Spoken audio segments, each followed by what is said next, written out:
जो प्रकृति के द्वारा, ईश्वर के द्वारा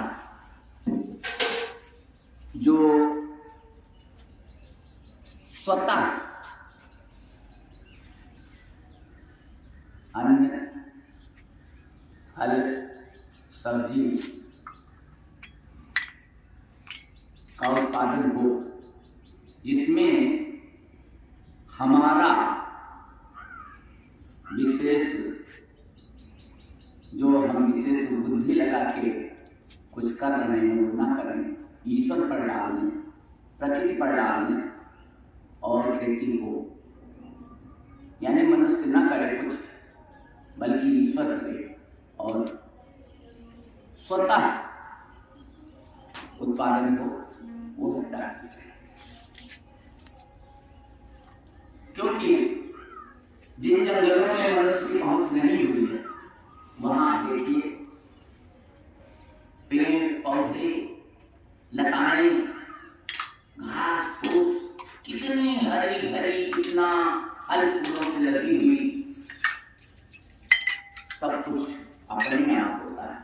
वहां मनुष्य तो नहीं जाता, वहां हम न जुताई करते हैं, न बुआई करते हैं, न खाद डालते हैं और न सिंचाई करते हैं, सारा कुछ प्रकृति कर रही है। हमने खेती की, खेती में तरह तरह के प्रयोग किए और आज प्रयोगों का अतिरेक हो रहा है। हम जहां पहुंच गए हैं बहुत ही खतरनाक मोड़ पर पहुंच गए।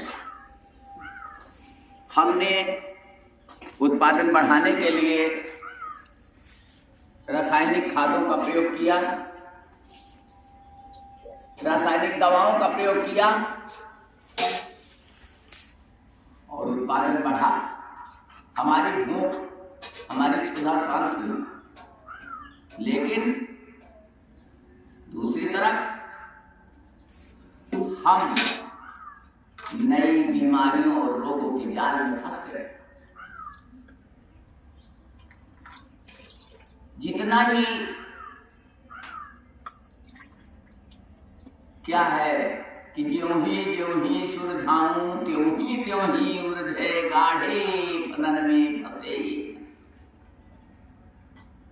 हम ज्यों ही सुलझाते गए, उन्नति करते गए, उत्पादन बढ़ाते गए, त्यों ही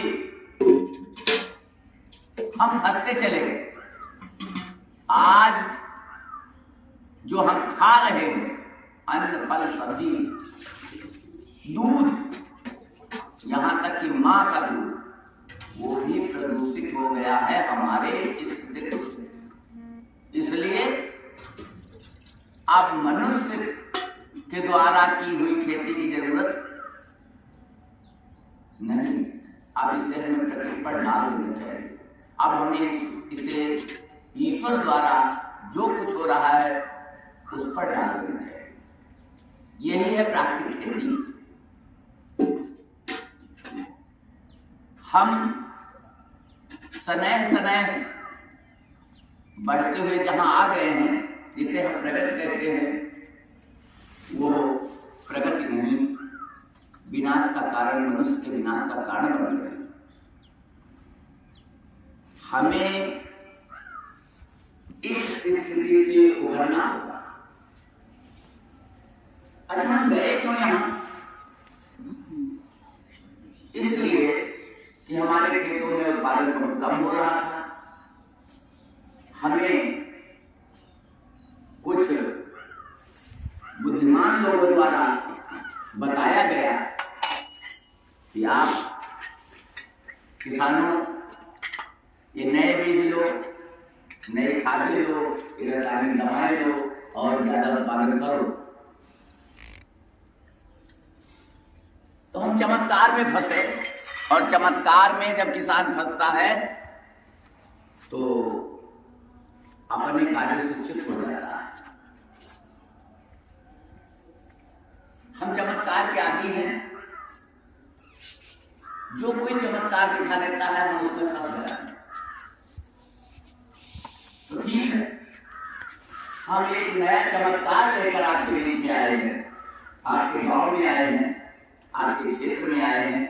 सेवा पूरी रात भर में घूम घूम कर हम ये अलग जगा रहे हैं। ये नया चमत्कार, आप रासायनिक खेती करना बंद करें, रसायन डालना बंद करें, डीएपी, यूरिया और तरह तरह के रासायनिक दवाओं का प्रयोग बंद करेंगे तभी कल्याण। लेकिन इसका विकल्प भी तो चाहिए। एक चमत्कार के विकल्प में हम दूसरा चमत्कार आपके बीच में लेकर आए हैं, जिसे कहते हैं सुभाष पालेकर प्राकृतिक कृषि। ये किसानों के लिए वरदान है।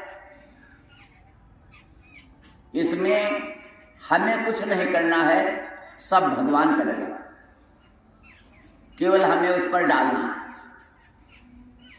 आपको सुनकर ताज्जुब होगा कि भगवान करेगा तो हम खेती कैसे होगी। सुनिए, ये चमत्कार है। समय समय पर परिवर्तन होता रहा है। कभी हम पारंपरिक खेती करते थे, हल बैल से अपने घर के बीज बोते थे और घर में बीज रखते थे। आज हम रासायनिक खेती में गए। फिर कुछ लोगों ने कहा कि रासायनिक खेती जहरीली है, तो हम जैविक खेती में गए। लेकिन जैविक खेती भी सही विकल्प नहीं थी। तो आज हमें प्राकृतिक खेती की ओर बढ़ने की जरूरत है। प्राकृतिक खेती में जो हमने कहा चमत्कार, प्राकृतिक खेती करने से सबसे पहला जो काम होना है वो पर्यावरण का प्रदूषण रुकेगा। जो जिन बीमारियों के नाम हमने सुने नहीं थे आज तक, वो बीमारियां हमारे घरों तक पहुंच रही हैं, दस्तक दे रही हैं, या काफी घरों में अपना डेरा जमा चुकी है। उन बीमारियों से हम बचेंगे। और इतना ही नहीं, उत्पादन भी हमारा शुद्ध होगा और हम अपने खाने से जो हमारे पास अन्न, फल, सब्जी बचता है, उसका हमें मूल्य भी अच्छा मिलेगा।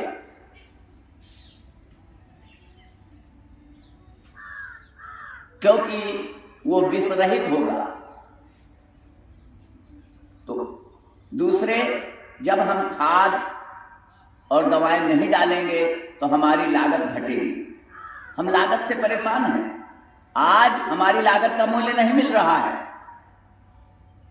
हम जो खेती में लागत लगा रहे हैं वो हमें बिक्री के साथ मिल नहीं रहा। आज हमारे अन्न, फल, सब्जी का दाम मंडी में कौन लगाता है? व्यापारी लगाता है, सरकारें लगाती हैं। एक पूंजीपति एक माचिस तैयार करता है और उसका रेट खुद तय करता है। लेकिन हम जो पूरे देश को खाना दे रहे हैं, पूरे देश को भोजन दे रहे हैं, किसान अपने अन्न का मूल्य नहीं लगा सकते। इस स्थिति को बदलना है तो प्राकृतिक खेती में आना है और हमें अपने अन्न का, अपने फल का, अपनी सब्जी का खुद दाम तय करना है। और ये मिलता है, ये संभव हो गया है प्राकृतिक खेती एसपी यानी सुभाष पालेकर नेचुरल फार्मिंग के द्वारा।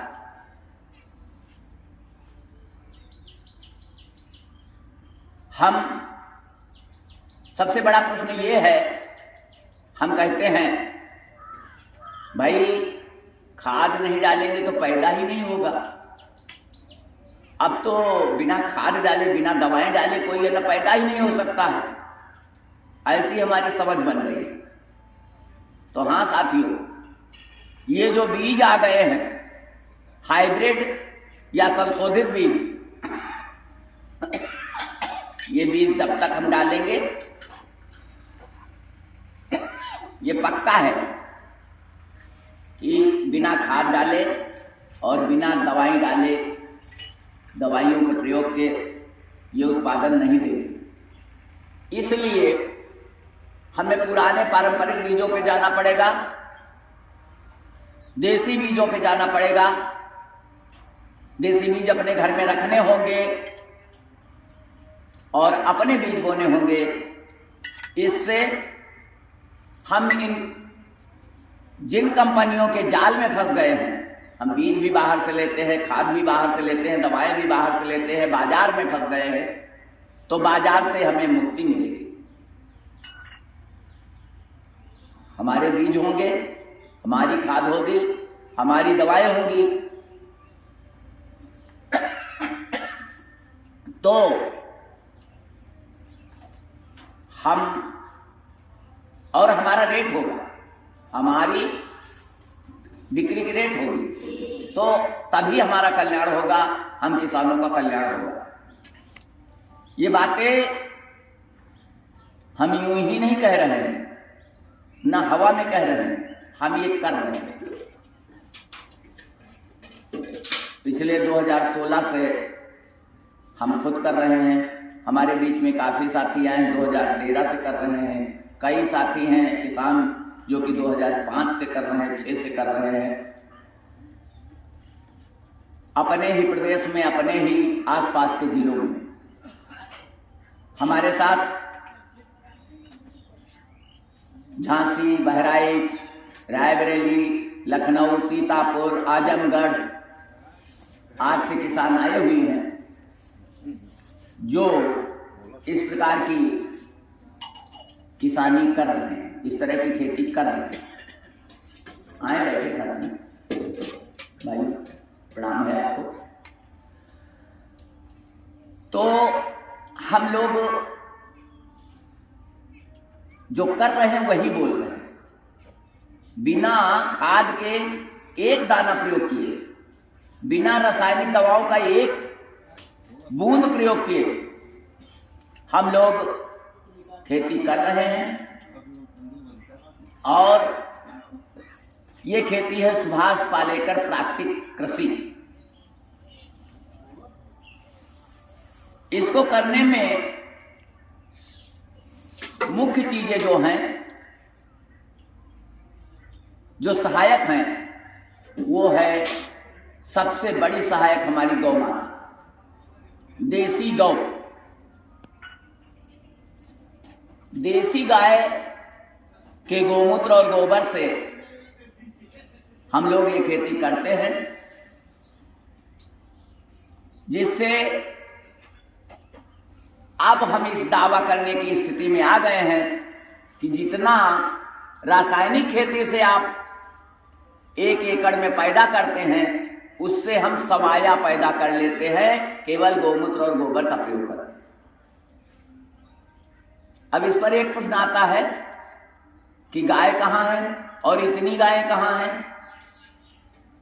पारंपरिक खेती जब हम करते थे तो टनों गोबर की खाद खेत में डालते थे, फिर भी उतना उत्पादन नहीं होता था। तो ये हम कहाँ से लाएंगे? हमारे घरों में इतने गाय भैंस नहीं है कि हम पूरे खेतों को गोबर की खाद या गोमूत्र दे सकें। तो साथियों, हमने कहा ना कि ये चमत्कार कि एक गाय से हम 30 एकड़ तक की खेती कर सकते हैं।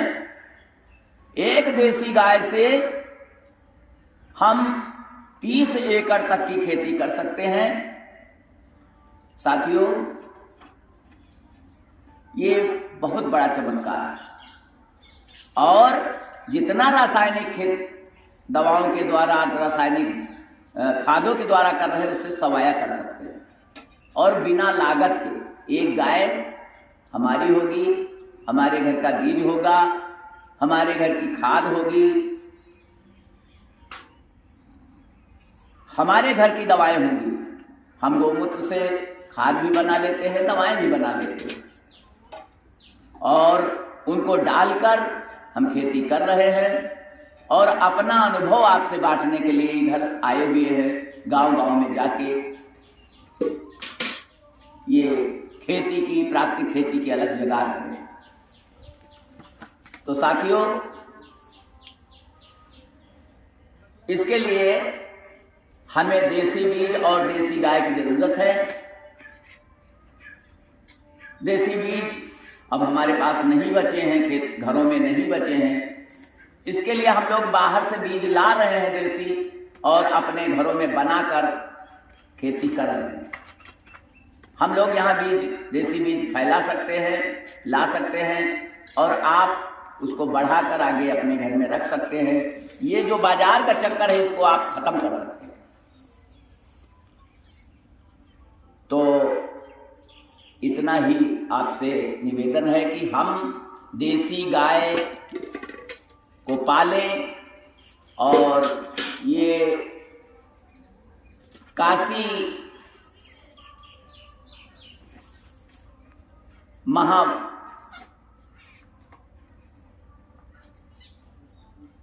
भोले शंकर जी की नगरी में उनकी सवारी नंदी जी का हम आवाहन करें। गाय और नंदी के साथ हम लोग अपनी खेती के प्रगति करें। तरीके कैसे करते हैं, हम कैसे उससे खाद बनाते हैं, कैसे उससे दवाएं बनाते हैं, ये हम आपको अगली कड़ी में बताएंगे जब आप चाहेंगे। धन्यवाद। जय हिंद, जय भारत, जय भोलेनाथ।